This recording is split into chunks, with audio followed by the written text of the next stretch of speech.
नवरात्रि के छठवें दिन की आप सभी मित्रों को बहुत बहुत शुभकामनाएं। आज माता कात्यायनी स्वरूप में विराजमान होती हैं।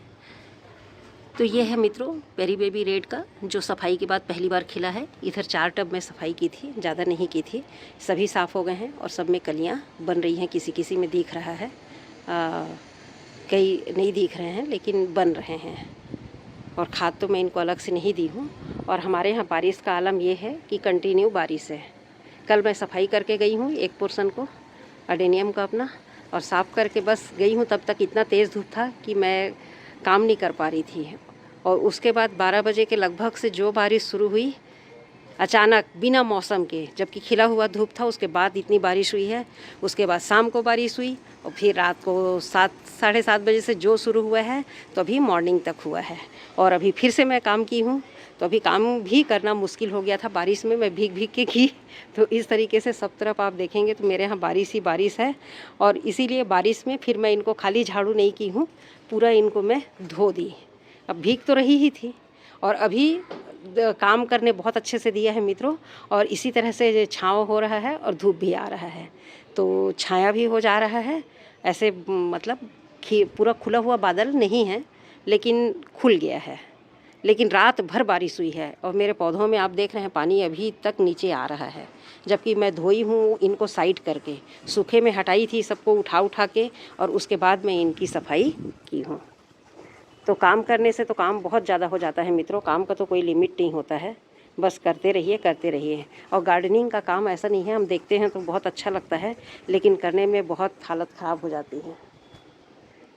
मेरी तो हो जाती है मित्रों, मैं थक जाती हूँ, इसीलिए बहुत काम एक साथ में नहीं होता है। तो इस तरह से मैं अरेंज की हूँ। देखिए आपको कैसा लग रहा है बताइएगा। अरेंज की हूँ मतलब सबको हटाई हूँ, धोई हूँ और उनकी हाइट के अनुसार जितने ग्राफ्टेड हैं, ग्राफ्टेड के साथ में फ्रंट में इधर ओबेशम रखे हुए हैं जो कि अलग अलग कलर्स में हैं। और मेरे बहुत पुराने प्लांट हैं, आप देखेंगे तो इस तरीके से। और धूप अभी निकला है तो बहुत तेज़ धूप हो गया है। ये देखिए, इसका कलर अलग है, सबका कलर अलग है। और जिनको मैं ग्राफ्ट नहीं करूँगी ये वैसे प्लांट हैं जिनको मुझे ग्राफ्ट नहीं करना है, क्योंकि बहुत ज़्यादा मल्टी ब्रांचेस हैं। और इनके कॉडेक्स वगैरह का साइज़ तो क्या ही बताऊँ, आप देखेंगे तो बहुत अच्छे से है और बहुत घना भी है। एक प्रकार से इन लोग सारे मतलब हैबिटेट या हाइब्रिड जो होते हैं वैसे सीड से हैं। और ये देखिए ये रेड में है, बिल्कुल रेड और पिंक का है। बीच में पिंक है और किनारे एजेस जो हैं बिल्कुल रेड है। तो ये अलग ही खूबसूरत दिखता है। ये देखिए ये 2 दिन हो गया है और ये अभी खिल रहा है। तो सबका अलग लुक है और सबके कॉडेक्स का भी अलग शेप और साइज़ है। आप देखेंगे तो सभी बहुत प्यारे हैं। यहाँ पर एक अरेबिकम भी मैं रखी हूँ ये, और इनकी पत्तियां हटा दी थी। अभी धूप सब में बहुत अच्छे से मिलेगा। तो ये जो मौसम है मित्रों, ये बहुत अच्छा भी मौसम है काम करने के लिए, खासकर अडेनियम पे। अडेनियम पे आप बहुत सारा काम कर सकते हैं। मेरे यहाँ तो कंटिन्यू पानी है, इस वजह से मैं इनको फर्टिलाइज़ नहीं कर पा रही हूँ और क्यों लिक्विड भी नहीं दे पा रही हूँ और इनको मैं ड्राई फॉर्म में भी नहीं दे पा रही हूँ। तो ये एक समस्या है मेरे पास में अभी, लेकिन अब नहीं गिरेगा, बारिश जाने वाला है। ये एंडिंग रेनी सीजन है, थोड़ा सा कम हो जाता है। अभी अक्टूबर में रहता है पानी, वैसे दिवाली में भी गिरता है। अब गिरने का तो कोई है नहीं, लेकिन हमारे काम करने के लिए बहुत ही सूटेबल टाइम है। तो अभी मैं देखिए जो सफाई का काम कर रही हूँ ये भी आप कर सकते हैं।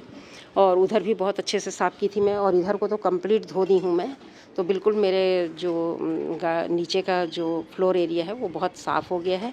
और प्लांट्स के लीव्स तो मैं शुरू से कम कर रही हूँ। जब जब धूप होता है तो मैं लीफ कम करती हूँ, क्योंकि ज़्यादा लीफी ग्रोथ हो जाता है मित्रों तो फ्लावरिंग नहीं होती है, क्योंकि वो सारा ध्यान अपने पत्तियों को खाना पहुंचाता है। सारा उसका जो भोजन है, एक तो हमारा सारा प्लांट का भोजन बह चुका है कंटिन्यू बारिश में। सारे जो इसको जो न्यूट्रिशंस हैं, जो हमने इनको खाद दिया था रिपोर्टिंग के समय फरवरी में, क्योंकि मैं बीच में इनको कम खाद देती हूँ, तो ऐसे में क्या हुआ है कि सारा जो इनका न्यूट्रिशंस है वो बह गया है।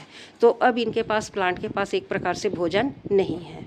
उसके बाद भी देखिए इस पोर्शन को मैं 052-34-00-50 का मैं छिड़काव की थी।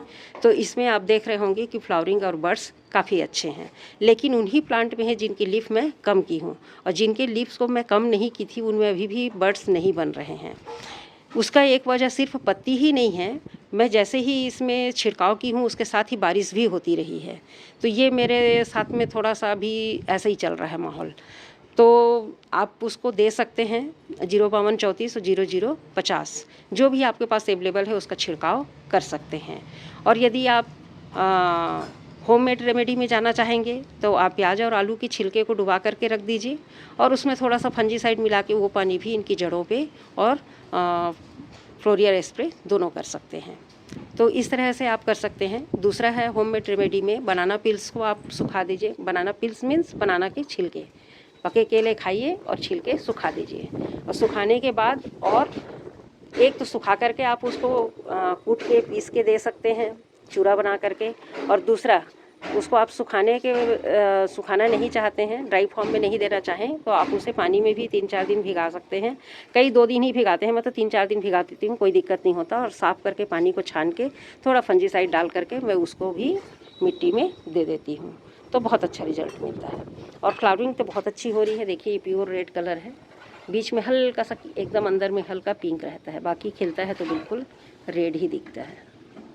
तो इस तरह से सभी में फ्लावरिंग्स हो रहे हैं। सीड बड ख़राब हो रहे हैं, मेरे ही नहीं सभी के, क्योंकि ये कंटिन्यू बारिश में इसको फेस नहीं कर पा रहे हैं। तो सीड पॉड इसी तरह से मेरे भी फट रहे हैं और जिनके गार्डन में है उनके भी फट रहे हैं। तो हमको तो ये सीड पॉड नहीं चाहिए, तो इनको तोड़ के फेंक दीजिए। अगर चाहिए तो रखिए, हेल्दी है तो, और नहीं है तो आप उसको कट करके फेंक सकते हैं। तो इस तरह से मेरे सारे इधर अरेंज की हूँ इनको, और खाद बस नहीं दे पा रही हूँ। और इनके पास खाद है नहीं, इनके पास भोजन पर्याप्त मात्रा में नहीं है। तो बहुत अच्छी फ्लावरिंग की मैं उम्मीद नहीं कर रही हूँ, फिर भी बर्ड्स बने हुए हैं। किसी किसी में अच्छे बर्ड्स बने हैं, किसी में नहीं बने हैं। तो इस तरफ मैं एक लाइन से अपने पुराने जो प्लांट्स हैं उनको रखी हूँ मित्रों, जो बहुत पुराने हैं सामने में, क्योंकि इनका कॉडेक्स नहीं छुपाती हूँ ना तो गल जाता है। ये कल प्लांट गल गया है तो बहुत तकलीफ़ होती है। और इस तरफ भी मेरे इस तरह से दिखाई दे रहे हैं, बीच का जो ज़्यादा गैप दिखाई दे रहा है इसके नीचे ऊपर का ड्रेन पाइप खुलता है, तो वो सीधा इस तरफ ढाल है तो बह जाता है।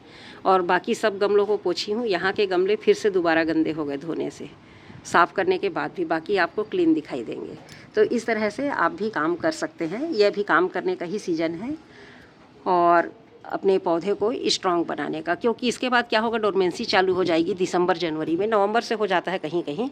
तो उस समय क्या है, प्लांट कोई भोजन को नहीं लेगा, ना तो भोजन लेगा ना तो उसकी ग्रोथ होगी, ग्रोथ भी रुक जाती है डोरमेंसी में। तो ऐसे समय में हमको प्लांट को अब अपने फिर से स्ट्रॉन्ग बनाना है। एक बार हम बरसात के लिए स्ट्रॉन्ग बनाते हैं, सेकेंड टाइम हम ठंडी के लिए।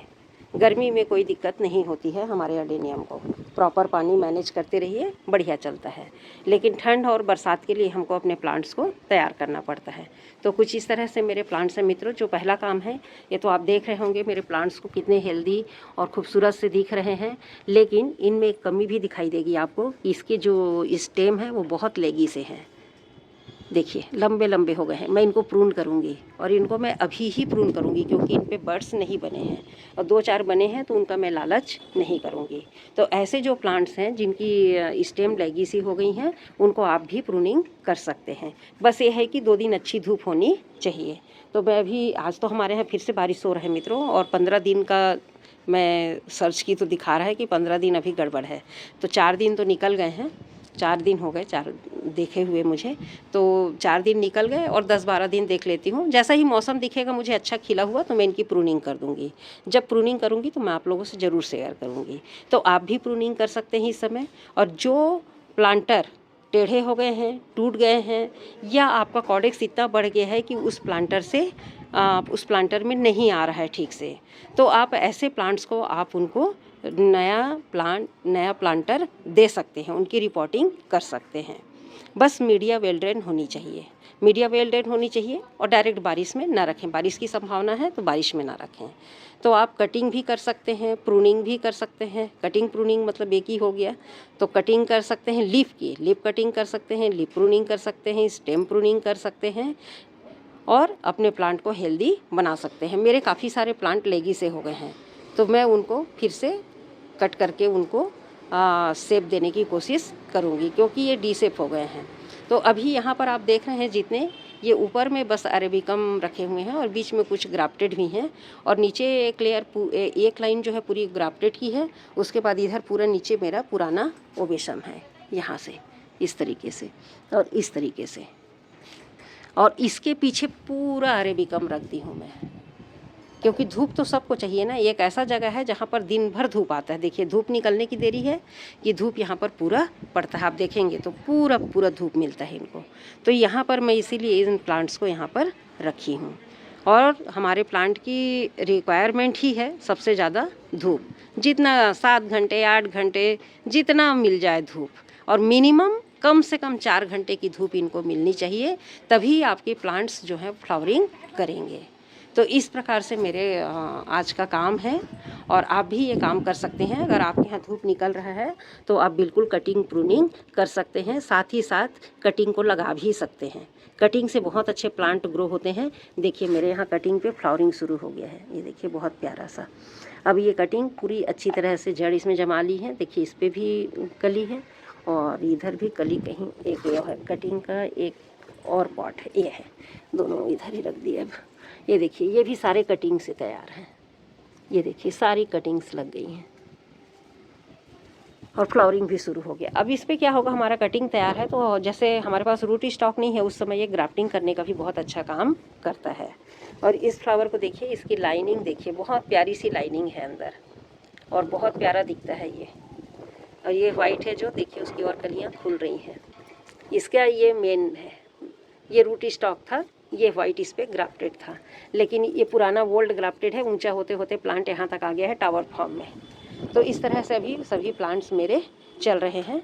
सीड पॉट फटने और बड्स फटने पे क्वेश्चन कर रहे हैं मेरे जो सब्सक्राइबर मित्र हैं, तो उस पर मैं अलग से वीडियो बनाऊंगी। और आज का मेरा काम बस इतना ही है मित्रों। काफ़ी काम कर ली क्योंकि ऐसी छाया था और बारिश भी हो रही थी। बूंदाबांदी के साथ में आज पूरा काम हुआ और धुल गया, तो ये एक बहुत बड़ा काम है। इस प्रकार से मेरे पूरे एडेनियम गार्डन का काम अभी सेकंड पार्ट में कंप्लीट हुआ है, पूरा कंप्लीट नहीं हुआ है रूफटॉप गार्डन का काम। ये बहुत सारा काम होता है। तो और एक पोर्शन जो दूसरी साइड अरेबिकम्स रखे हैं वो भी पूरा बचा है, अब उस पर भी मैं काम करूँगी। और आज शाम को मैं इनको इसी तरह से, अगर धूप रहा ना, हवा चल रहा है जैसे, तो हवा में बहुत जल्दी ये सूख जाएंगे। तो मैं कोशिश करूँगी, अभी गीला है मिट्टी तो इसी में मैं ड्राई फॉर्म में कुछ फर्टिलाइज़र दे दूँ।